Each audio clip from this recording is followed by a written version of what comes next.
उपकार करतो आहोत ही भावना अजिबात ठेवायची नाही. दान हे उपकार नाही, आपण ज्यांचं घेतलेलं आहे त्यांना परत करतो आहोत. लक्षात ठेवा, आपण समाजाचं काही देणं लागतो म्हणून आपण दान करतो. आपण गोरगरिबांचं काहीतरी देणं लागतो म्हणून त्यांना आपण दान करत असतो. देवाने आपल्याला दिलेलं आहे ते कुणाला तरी द्यावं लागतं म्हणून आपण दान करत असतो. म्हणून आपण कर्जफेड करतो आहोत, कुणावर उपकार करत नाही. म्हणून दान करताना ही भावना कधीही राहू नये की मी दान करतो आहे म्हणजे काहीतरी पुण्य कमवण्यासाठी, काहीतरी आपल्याला चांगलं व्हावं, काही मिळावं याच्यासाठी करतो आहे अशी कुठलीच अपेक्षा. असं म्हटलं जातं का आपल्या ह्याच्यात की उजव्या हाताने केलेलं दान डाव्या हाताला कळू नये. इतक्या सहजपणे दान करता आलं पाहिजे, त्याला दान म्हणावं. आपण जे काही आज सुदृढ आहोत ते कशामुळं आहोत? आपल्या आईवडिलांचे पहिल्यांदा आपल्यावर उपकार आहेत, आपल्या गुरुचे आपल्यावर उपकार आहेत, समाजाचे आपल्यावर उपकार आहेत. आपल्याला सगळ्यांनी, आपण कपडा आपण तयार करतो का? नाही. कुणीतरी समाजातल्या माणसांनी कपडा तयार केला म्हणून आपल्याला तो घालायला मिळतो. कुणीतरी अन्न तयार केलं शेतकऱ्यांनी म्हणून आपल्याला ते खायला मिळतं. कुणीतरी झाडं लावलेली आहेत म्हणून फळं खायला मिळतं. असं सगळ्या समाजाचं आपण देणं लागतो म्हणून आपण दान करत असतो आणि त्याला आपल्याला ती समर्थता प्राप्त होत असते. म्हणून आपण देत राहिलो, आपण जर काही करत राहिलो तरच ह्या समाजामध्ये समता येईल. म्हणजे एखाद्याकडं आहे त्याने नाही त्याला दिलं, जसं नदी वाहते, नदी वाहत असताना कशी वाहते? उन्हाळ्यामध्ये कोरडी असते, लक्षात घ्या. पावसाळ्यामध्ये पूर येतो, पावसाळ्यामध्ये पूर आला की नदी वाहायला लागते. नदी व्हायला लागते तेव्हा रस्त्यात जेवढे खड्डे येतील ते सगळ्या खड्ड्यांना काय करते? ती भरून काढते, सगळ्याला समान पातळीवर आणते. म्हणून ज्याच्याकडे आहे त्याने नाही त्याला दिलं की आपोआप काय होतं? समता येते. समाज हा समान पातळीवर यायला. मग समाज जर समान पातळीवर आणायचा असेल तर दान केलं पाहिजे आणि ते निरपेक्ष दान केलं पाहिजे. कुठल्याही अपेक्षा न ठेवता दान केलं पाहिजे. आणि जिथे कुठं कमी आहे तिथं तिथं मी आहे असं म्हटलं पाहिजे. जिथे कमी तिथे मी. म्हणजे आपल्याकडं शरीर बल असेल तर शरीर बलाचं दान करा. म्हणजे आपण शरीर बलाचं दान कसं करू शकतो? जिथं कुठं आपल्याला कष्ट करून काही मदत करता येते तिथं आपण कष्ट करून मदत करू शकतो. आपल्याकडे पैसा असेल तर पैसा देऊ शकतो, आपल्याकडे अन्न असेल तर अन्न देऊ शकतो. आपल्याकडे जे जास्त आहे. आणि विषाची व्याख्या करताना असं सांगितलेलं आहे की विष हे कशाला म्हणायचं? जे आपल्याकडं गरजेपेक्षा जास्त असतं ते विष असतं. आपल्याकडे जेव्हा गरजेपेक्षा जास्त गोष्टी यायला लागतात त्यावेळेस ती विष व्हायला लागतं. म्हणून गरजेपेक्षा जास्त आपल्याकडे काही असेल तर ते आपण देत गेलं पाहिजे. म्हणजे ज्यांच्याकडं नाही त्यांना मिळतं आणि आपलं कमी होतं आणि या दोन्ही समान पातळीवर येतं. म्हणून समता आणण्यासाठी, काही नुकसान भरून काढण्यासाठी आपल्याला द्यायची किंवा उदारवृत्ती ही बाळगावी लागते. धन आपल्याकडं आहे. संत तुकारामांच्या सारखं, संत सावतामाळीसारखं सगळं देऊन आपण बसू शकत नाही, आपण संत नाही. परंतु आपल्याकडे आपल्या गरजेपेक्षा जास्त जे काही असेल ते आपण देऊ शकतो. समजा आपल्याकडं रक्त जास्त आहे, अंगामध्ये जास्त म्हणण्यापेक्षा आहे आणि ज्याला गरज आहे त्याला रक्तदान केलं तर आपोआप त्या माणसाची गरज भागते आणि आपल्याला काही नुकसान होत नाही. आपण 3 महिन्याला 6 महिन्याला 1 बॉटल रक्त देऊ शकतो. म्हणजे आपल्याकडं जे आहे ते देण्याची वृत्ती जर आपण ठेवली तर आपोआपच काय होतं? आपल्याला मिळत जातं. देणाऱ्याला कधीच कमी पडत नाही. म्हणून देणाऱ्यांनी देण्याची इच्छा सतत ठेवावी. जर नाही दिलं तर काय होतं? समजा गरिबांची संख्या जास्त आहे आणि गावामध्ये एकच माणूस खूप श्रीमंत आणि तो देतच नाही आहे, त्याच्या घरात सगळं भरलेलं आहे पण देत नाही आहे लोकांना. काय होईल?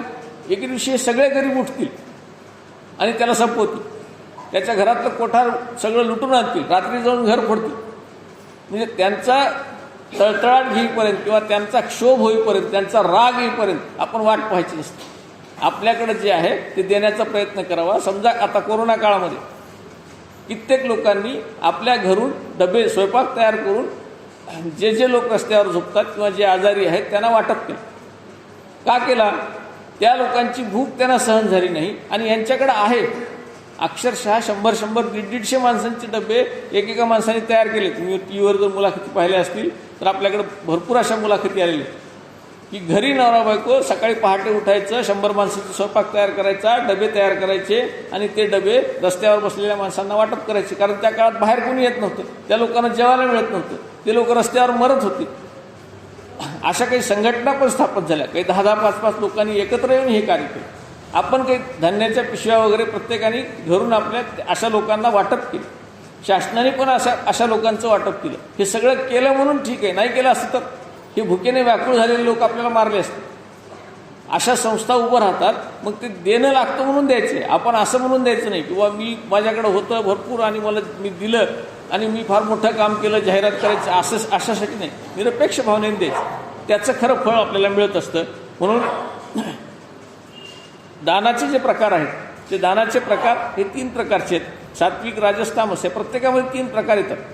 तर दान करत असताना कर्तव्यबुद्धीने करावं, परत येणार नाही या पद्धतीने करावं आणि यथाशक्ती करावं. परतीची अपेक्षा न करता यथाशक्ती म्हणजे समजा एखाद्या माणसाची कमाई रोज 100 रुपये असेल तर त्यातले 5 रुपये 1 रुपया तर त्याची शक्ती जेवढी असेल त्याच्याप्रमाणे त्याने द्यावं.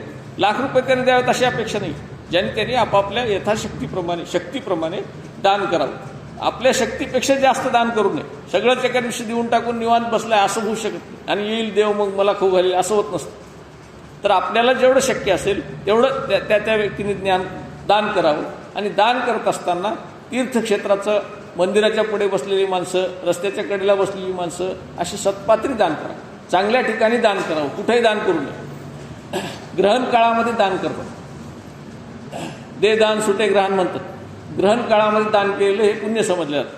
त्यानंतर सत्पात्री दान करावं, चांगल्या जे गरजू आहेत त्यांना द्यावं, ज्यांना गरज नाही त्यांना देऊ नये. आपला डबा नेलेला जर कोणी टाकून देत असेल तर त्याला देऊन काही उपयोग नाही.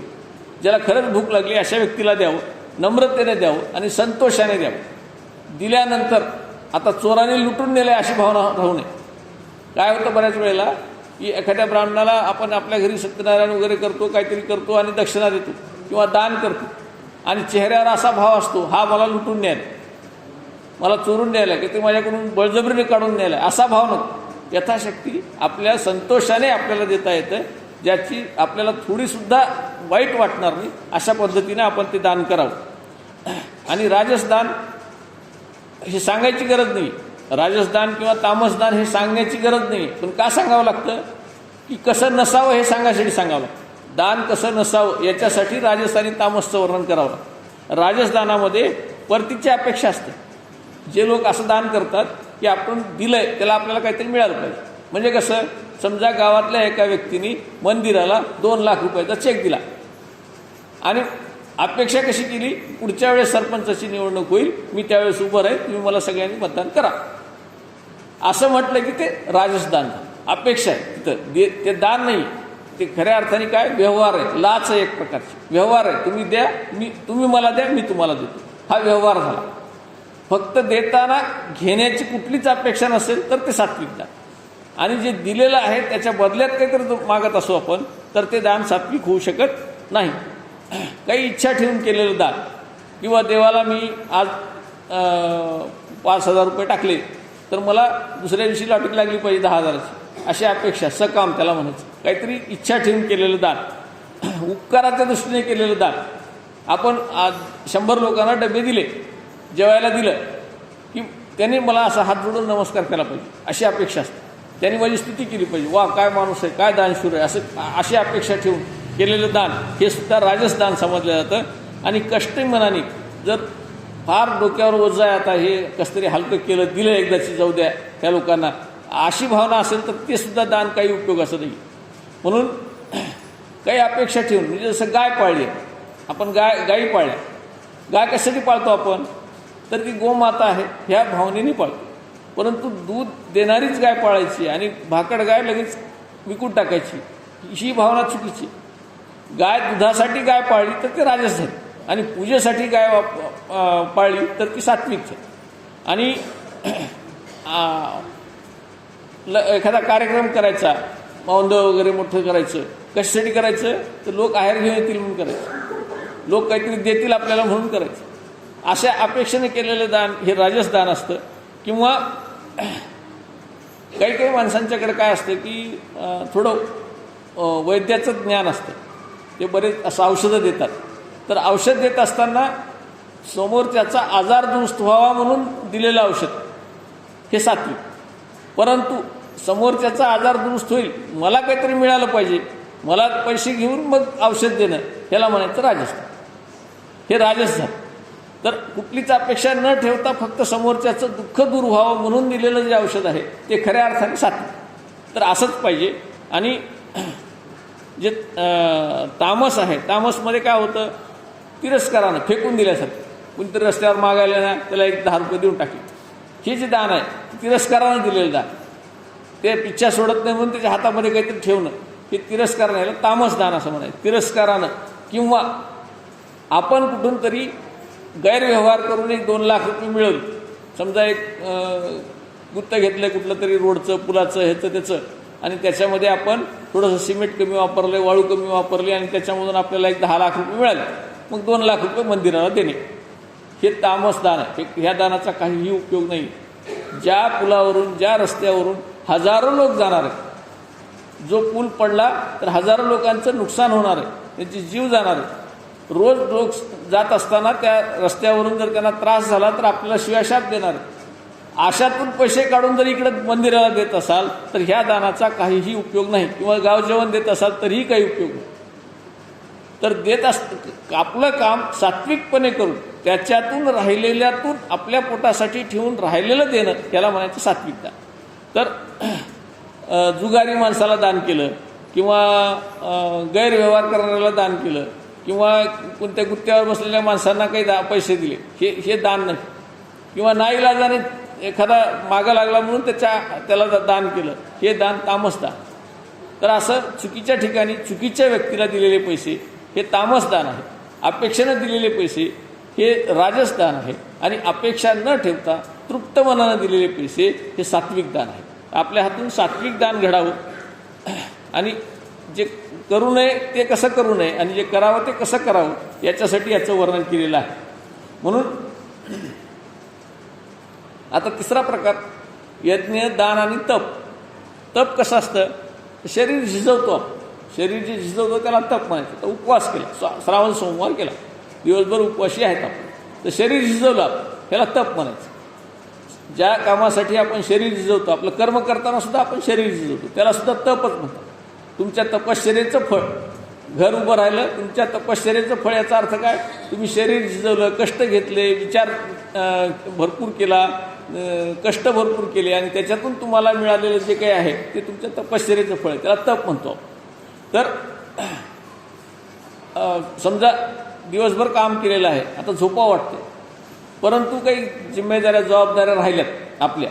झोपताना आपल्या सासूसासऱ्यांचे काहीतरी अंथरूण टाकून द्यायचं राहिलं, किंवा मुलांना जीव घालायचं राहिलं, असं काहीतरी वाटलं आणि आपण जागलं तर ते तप झालं. म्हणजे आपल्या क्षमतेपेक्षाही जास्त आपण जेव्हा काम करतो किंवा आपलं शरीर झिजवतो त्याला तप असं म्हणतात. आणि या तपाचे पण सुद्धा 3 प्रकार आहेत, सात्विक, राजस आणि तामस. तर जे तप आपण करतो आहोत ते ईश्वरार्पण बुद्धीने केलं पाहिजे. कर्म जे करतो आहोत ते सगळं कर्म हे ईश्वराला अर्पण केलं पाहिजे, त्याच्याकडून कुठलीही अपेक्षा नाही ठेवली पाहिजे. तर हे ईश्वरार्पण कर्म, ज्याच्याकडून कुठल्याही फळाची अपेक्षा नाही, असं कर्म हे सात्विक कर्म. आणि राजस कर्म, ज्याच्यामधून आपण काहीतरी मोठेपणा मिळवतो, दंभ मिळवतो, मी केलंय असं दाखवतो, हे जे तप आहे. मी समजा आता उपोषणाला बसतो, उपोषणाला बसणारे लोक काय करतात, मोठमोठे बोर्ड लावतात की आज आम्ही गावात पाणी आलं नाही म्हणून नगरपालिकेसमोर उपोषण करणार आहोत. हे दांभिक झालं, दाखवण्यासाठी आहे. त्यांनी जे केलेलं असतं ते कशासाठी दाखवण्यासाठी केलं असतं, मतं मिळवण्यासाठी केलेलं असतं. काहीतरी मिळवण्यासाठी काहीतरी असं आपण जेव्हा तप करतो तेव्हा त्याला राजस तप असं म्हणतात. मिळवणे, मिळवणे आणि दाखवणे, हा जो प्रकार आहे ह्याला म्हणायचं राजस तप. याच्यामध्ये मला मान मिळाला पाहिजे, मला खुर्ची मिळाली पाहिजे, माझी स्तुती झाली पाहिजे, अशा प्रकारची अपेक्षा असते. आणि तामसमध्ये हट्ट असतो, माझंच खरं, मी म्हणलं तसं झालं पाहिजे, मग त्याच्यासाठी दिवसभर उपवास करेल. दुसऱ्याला त्रास देण्यासाठी सुद्धा अशा प्रकारचं तप करतात. आणि दुसऱ्याच्या नाशासाठी सुद्धा अशा प्रकारचं तप करतात. म्हणजे तपश्चर्या करायची, वर मागायचा, आणि एका राक्षसाने दुसऱ्या राक्षसासाठी किंवा एखाद्या संतांसाठी त्याला मारण्यासाठी म्हणून काहीतरी शक्ती मिळवायची, याला तामस तप असं म्हणतात. आणि कायिक तप, आपण पूजा अर्चा करतो, यज्ञ करतो, कष्ट करतो, हे सगळं कायिक तप. परंतु हे कायिक तप करत असताना शरीर मात्र आपलं पवित्र असलं पाहिजे. ब्रह्मचर्य पालन हे सुद्धा कायिक तप आहे. आणि अहिंसा हे पण कायिक तप आहे. अहिंसा म्हणजे दुसऱ्याला कुठल्याही प्रकारची क्षती किंवा दुःख होऊ नये याच्यासाठी काळजी घेणे. मग बोलताना दुःख नाही झालं पाहिजे, चालताना दुःख नाही झालं पाहिजे, कुठल्याही काम करत असताना किंवा घरात राहत असताना इतरांना त्रास होणार नाही अशा पद्धतीने जो राहतो ती अहिंसा. आपण राहतो आपल्या घरी टी व्हीचा किंवा रेडिओचा मोठा आवाज केलेला आहे, शेजारी मुलगा अभ्यास करतोय त्याला त्रास व्हावा म्हणून आपण मोठा आवाज करणे हे झालं त्रास देणं, त्याला तामस म्हणतात. म्हणजे आपण जे करतो ते करताना इतरांना त्रास होणे याला तामस्तप असं म्हणतात. तर असं तामस्तप हे निषिद्ध मानलेलं आहे. आणि जे जे काही ह्याच्यातून प्राप्त होतं जसं आहे किंवा सौंदर्य आहे, तर सौंदर्य जे प्राप्त होतं, आता एखादी पूजा केली आपण खूप छान दिसते, ते आपण केलेल्या काही तपाचं फळ किंवा आपल्याला मिळालेलं जर काही सौंदर्य असेल किंवा आपल्याला जी मिळालेली वस्तू असेल, आपल्या घर सगळ्यात सुंदर असेल, तर हे सुद्धा आपल्या तपाचंच फळ असतं. आणि असं जेव्हा आपल्याला चांगलं काहीतरी मिळतं त्यावेळेस त्याच्यावर ईश्वराने पसंतीचा शिक्का उमटवला आहे असं समजायला पाहिजे. म्हणजे आपल्याला शाबासकी दिली, आपल्याला जे चांगलं प्राप्त झालं त्याच्या पाठीमागे ईश्वराचा हेतू असा आहे की तू चांगलं काम करतोस तर आणखी पुढे चांगलं काम कर, याच्यासाठी ईश्वर आपल्याला काहीतरी शक्ती देतो आहे असं समजून हे काम केलं पाहिजे. म्हणून आपण जे काम करतो आहोत ते दिसतं आपोआप, तुम्हाला सांगायची गरज पडत नाही. समजा एखाद्या कलाकाराने एखादी मूर्ती बनवली तर त्या मूर्तीमध्ये किती जिवंतपणा आहे, ती मूर्ती किती खूप छान दिसते. ती छान कशामुळे दिसते तर कलाकाराचं मन तेवढं छान असतं म्हणून मूर्ती छान दिसते. म्हणून केलेलं कार्य, आपण कुठलंही कार्य करू, आपण स्वयंपाक केला, आपण घरामध्ये स्वयंपाक केला किंवा घरामध्ये रांगोळी काढली किंवा घर स्वच्छ केलं, ह्या सगळ्यामधून जे काही दिसतं ते तुमचं मन दिसतं असतं. लक्षात, शिक्षकांनी शिकवलं, व्यापाऱ्यांनी माल दिला, ह्या सगळ्या गोष्टीमध्ये जे काही चांगलं येतं बाहेर ते कशामुळे येत असतं, त्याचं मन चांगलं असतं म्हणून येतं. म्हणजे मनाचा आरसा हे त्याचं कर्म, कर्मातून जे काही दिसेल ते मन दिसतं असतं. म्हणून मन स्वच्छ असेल, मन चांगलं असेल तर आपलं कर्मसुद्धा चांगलं होतं. वाचिक तपामध्ये आपण बोलताना सत्य बोलावं, पण प्रिय सत्य बोलावं, बरे सत्य बोलावं, कुणालाही दुखवेल अशा प्रकारचं सत्य बोलू नये किंवा कुणाच्या कल्याणासाठी कडू सत्य बोलावं लागलं तरी बोलावं. कटू सत्यसुद्धा बोलायला हरकत नाही, परंतु त्याचं कल्याण होणार असेल तर, नुकसान होणार असेल तर सत्य बोलावं असं नाही. आणि हितकारक असावं, हितकारक वाणी, दुसऱ्यासाठी कल्याणाची वाणी आपली असावी. हे तप. फुटलेले मोती किंवा तुटलेलं मन हे कुणालाही साधूला किंवा संताला किंवा देवाला सुद्धा सांगता येत नाही.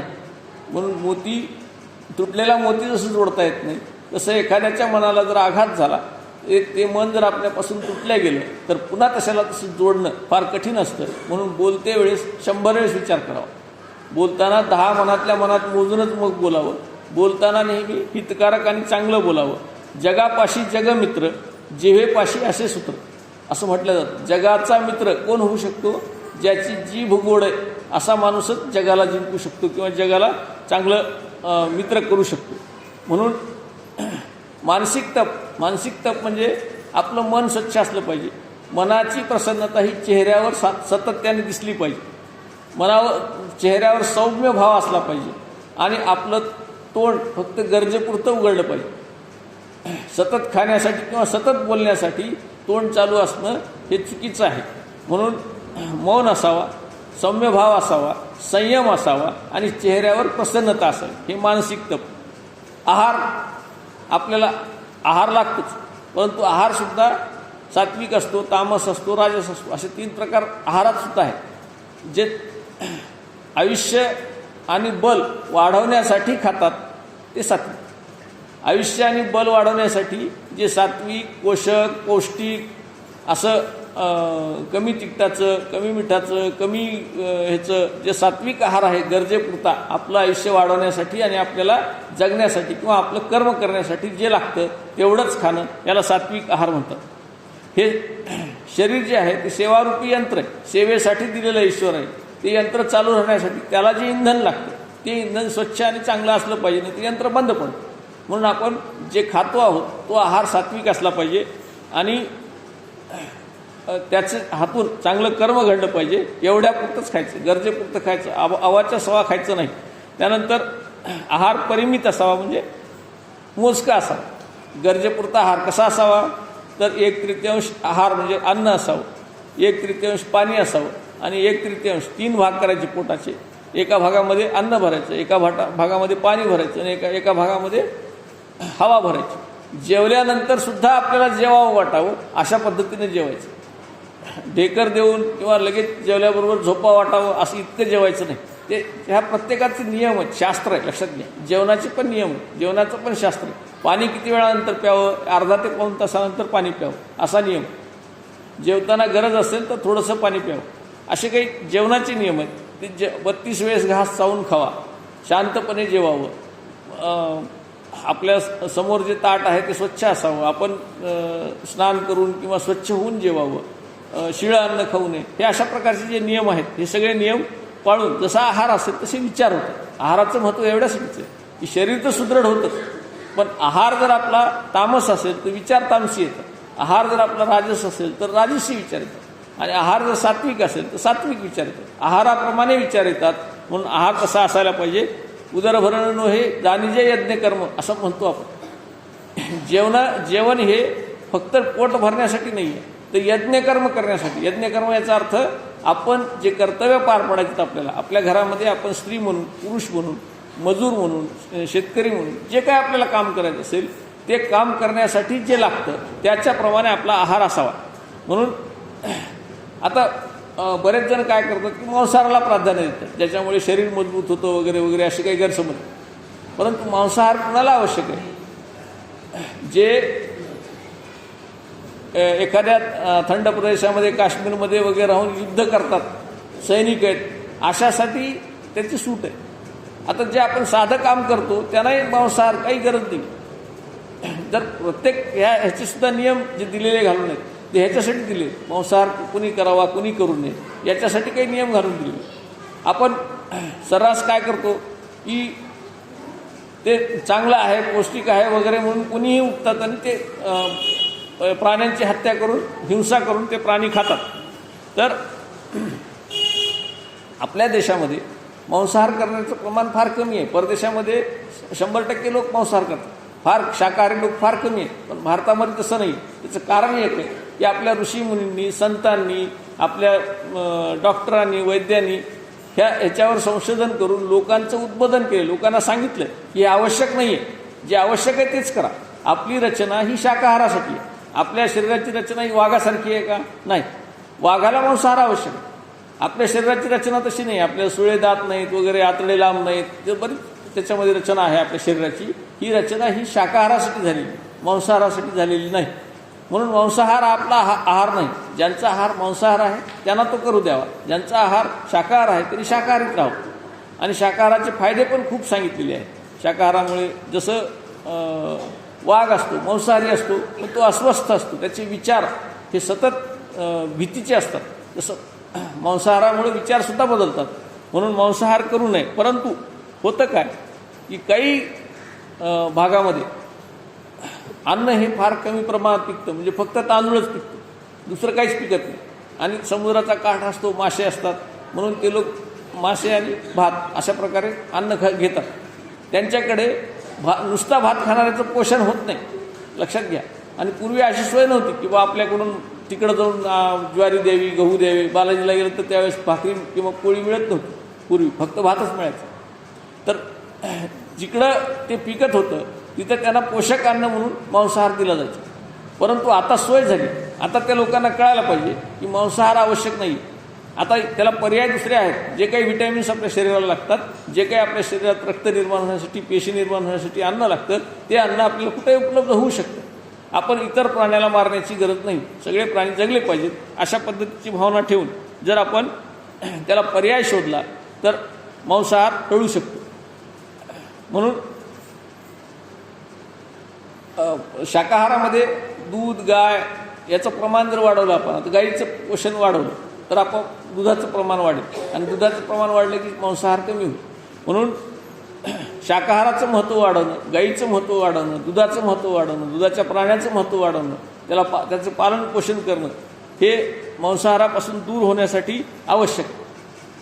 दुधाचं आणि गाईचं महत्त्व पटण्यासाठी म्हणून तर श्रीकृष्णाने अवतार घेतला. त्यांनी गोपालन केलं. त्याला गोपालकृष्ण म्हणूनच आपण ओळखतो. बाकी हजार नावं असतील, परंतु सगळ्यात त्याचं प्रसिद्ध नाव कोणतं आहे? गोपाल.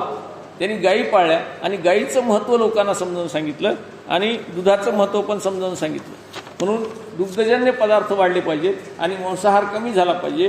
तो तामस आहार आहे. म्हणून हे कर्म करत असताना राजस, तामस आणि सात्विक हे सगळे तप, यज्ञ हे सगळं करत असताना कुठलंही कर्म करताना एक मंत्र दिलेला आहे आपल्याला सगळ्यांना. तो मंत्र आपण याच्या सुरुवातीला, शेवटी, मध्यभागी असा जर वापरला तर आपलं कर्म हे सात्विक होतं. कुठलंही कर्म सात्विक करायचं असेल तर ह्या मंत्राचा वापर करावा असं सांगितलेलं आहे. तर ते ज्ञानेश्वरीची जी ओवी आहे त्या ओवीमध्ये हे ज्ञानेश्वरांनी सांगितलं आहे, तरी सर्व मंत्रांचा राजा तो प्रणवो आदिवर्ण बुझा आणि तो तत्कारू तो दुजा तिजा सत्कारू असं म्हटलेलं आहे. आणि त्या मंत्राचं नाव आहे ओम तत्सत. तो मंत्र जो आहे तो 3 भागामध्ये वापरावा. एक कार्याच्या आरंभी वापरावा, कार्याच्या मध्यभागी वापरावा आणि कार्याच्या शेवटी वापरावा. म्हणजे कार्य हे सुफळ संपूर्ण होतं, कार्य हे सात्विक होतं.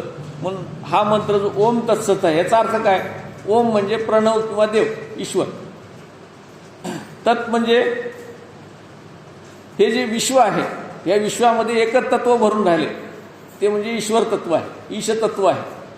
ही जी सृष्टी आहे, ही जी माया आहे, हे सगळं त्याचं आहे. तत् म्हणजे त्याचं, हे त्याने निर्माण केलेलं आहे, त्याने आपल्याला दिलेलं आहे अशी भावना ठेवणे. आणि हे त्याने दिलेलं असल्यामुळे त्यालाच अर्पण करणे. म्हणून ओम तत् असं वापरतात. आणि सतचा अर्थ तोच सत्य, ब्रह्म एकच सत्य, तोच मंगळ आहे, तोच शुभ आहे आणि त्याच्याच ठिकाणी आपली निष्ठा आहे किंवा आपली श्रद्धा आहे अशी भावना. याच्यासाठी ओम तत्सत हा मंत्र दिलेला आहे आणि हा मंत्र सर्वत्र वापरायचा आहे. हा मंत्रांचा राजा आहे. तो परमात्मा सर्वत्र व्यापून आहे. तो काल होता, आज आहे आणि उद्या राहणार आहे. चिरंतन कोणतं राहणार तत्व तर एकच राहणार आहे, परमात्मा तत्व राहणार आहे. म्हणून त्याला स्मरून मी हे कार्य करतो आहे असं म्हटलं की ते कार्य हे सुलभ होतं किंवा सुफळ होतं. तरी या नामाची अक्षरे तिन्ही कर्मा आदी माध्य निदानी.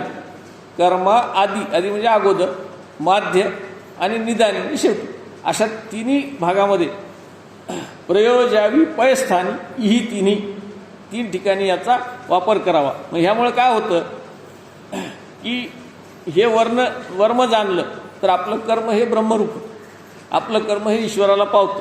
जसं या मंत्राचा स्पर्श झाला तर लोखंडाला परिसाचा स्पर्श व्हावा आणि त्याचं सोनं व्हावं, अशा पद्धतीनं हा मंत्र वापरला की ते आपल्या कार्याचं सोनं होतं.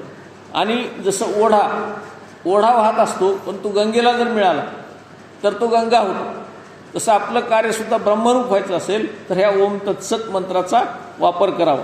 आणि मृतावर जसा अमृताचा शिडकावा व्हावा किंवा अमृताचा सडा पडावा, तसं ह्या ओम तत्सत मंत्रामुळे आपण केलेल्या कार्यावर ईश्वराची कृपा होते आणि कार्य ब्रह्मरूप होतं. निषिद्ध कर्मसुद्धा या सत शब्दामुळे शुद्ध होतं.